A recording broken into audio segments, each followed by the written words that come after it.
Hey guys, how's it going? It's the 16th of June and thought I'd just show you around the greenhouse.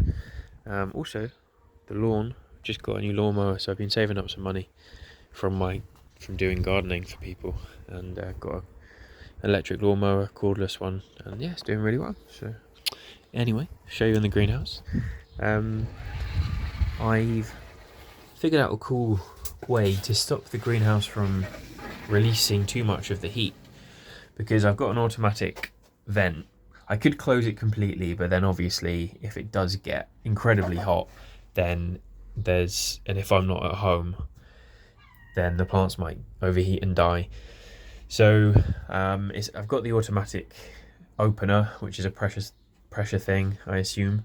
And what I've done is just wrapped it up in this cloth to kind of prevent the sun hitting it.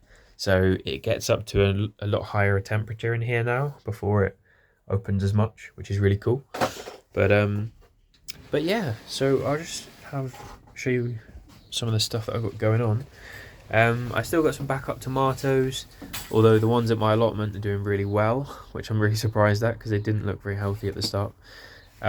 This is called Basil. It's a small-leaved basil, and when you do that, it just releases the most amazing smell.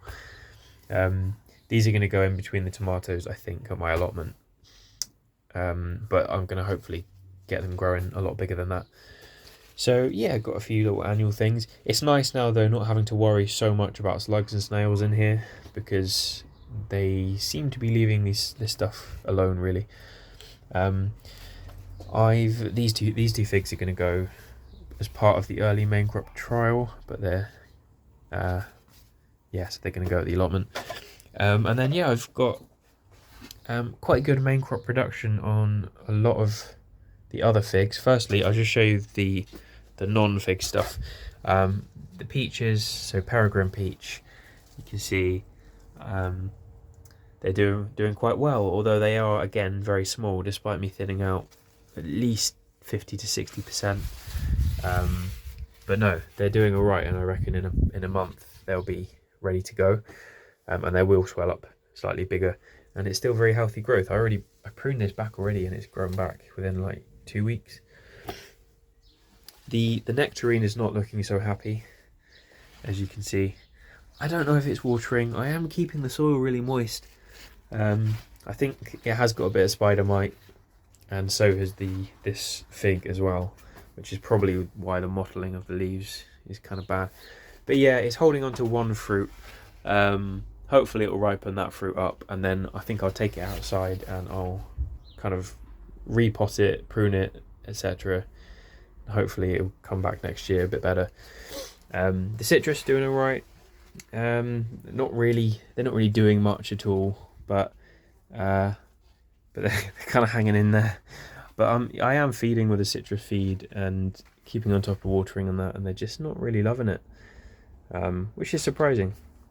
But yeah, the satsuma's got so many fruits on, but they don't seem to be swelling, and the leaves, there's not really much new growth happening either, so I'm not sure what's going on there.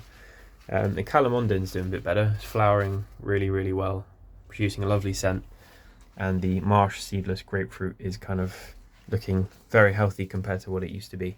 So yeah, all in all, it's all right. But yeah, the main crop figs are quite exciting, especially this is Smith, this variety.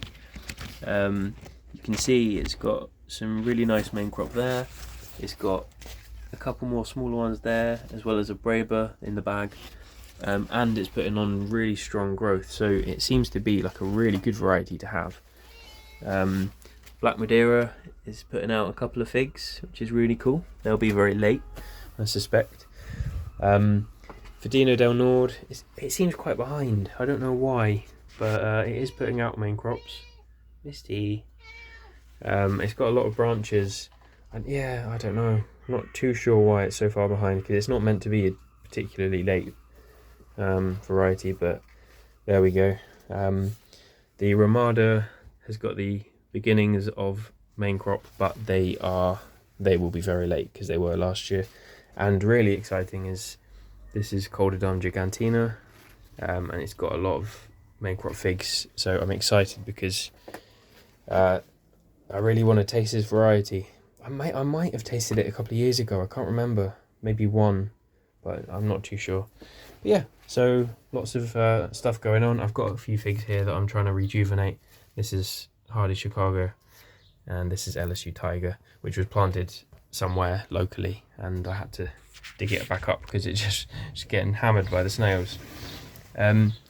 Also quite a nice surprise is, oh yeah, I was just going to say Strawberry Verte.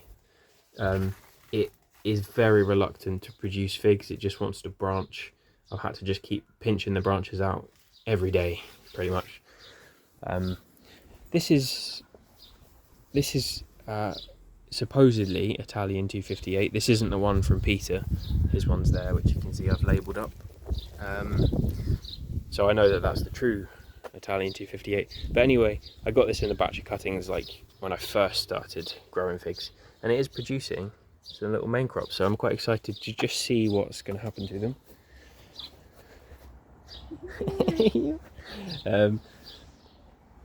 And yeah, and then this one over here this is Violette de Bordeaux, which again, it was kind of neglected. I think it was kind of growing in that shady border, but this year, after pinching several times again, it is producing some lovely main crop figs. So I'm very excited because there are quite a lot of different varieties that I haven't tried before.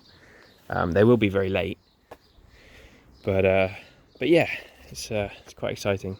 This is my outdoor Verdina del Nord, which is just starting to bud out, but I'm hoping to maybe plant this somewhere locally, because I really want to see it get like a mature tree and then see how early the figs get. I mean, they won't be early, they'll be late still, but I'm just wondering if you could get a main crop off of this in like mid-September in the southeast UK. They would be delicious, especially if the tree was like super well established, because it is such a good fig. It is one of my favourites in terms of taste, is the Verdina del Nord. So yeah, anyway, there we go. I'll stop waffling on. Still quite lovely and green, and yeah, speak to you very soon.